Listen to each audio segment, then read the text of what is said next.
అధ్యక్ష అధ్యక్ష నన్నే డైరెక్ట్ గా అడుగుతా ఉన్నారు పేరు పెట్టి డైరెక్ట్ గా అడుగుతా ఉన్నప్పుడు కూడా అబద్ధాలు చెప్తా ఉన్నప్పుడు కూడా కనీసం మాట్లాడకపోతే నిజంగా బాగుండదు. అంటే రవి గారు ఇదే తెలుగుదేశం పార్టీకి నేను ఇవాళ ఒక్కడి ఛాలెంజ్ విసురుతా ఉన్నా. వినండి, మీ చంద్రబాబు నాయుడు గారికి చెప్పండి ఈ ఛాలెంజ్ వినండి. మొత్తం తెలుగుదేశం పార్టీకి చంద్రబాబు నాయుడు గారికి ఛాలెంజ్ విసురుతా ఉన్నా.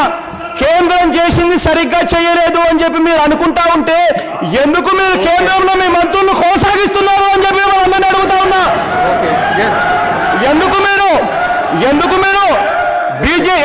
బీజేపీకి చెందిన మంత్రులు మీరు ఇక్కడ ఎందుకు పెట్టుకున్నారు అని చెప్పి అడుగుతా ఉన్నా. నేను మాట్లాడలేదు అంటున్నారు. అసలు మీకు తెలుసా, బడ్జెట్ అక్కడ ప్రవేశపెట్టిన తర్వాత మొట్టమొదటిగా మైకుల దగ్గరికి వచ్చింది మా సోమయాజులు గారు. ఎవరో తెలుసా? మా పార్టీకి చెందిన సీనియర్ మోస్ట్ నాయకుడు, పిఎస్సి సభ్యుడు. ఎవరైనా కూడా మాట్లాడాల్సి వస్తే పార్టీ తరఫున పార్టీ స్పోక్స్ మెన్ పోతారు అక్కడ మాట్లాడడానికి. ప్రతి విషయంలోనూ పార్టీ అధ్యక్షులేనండి అక్కడ మాట్లాడే కార్యక్రమం చేయడు.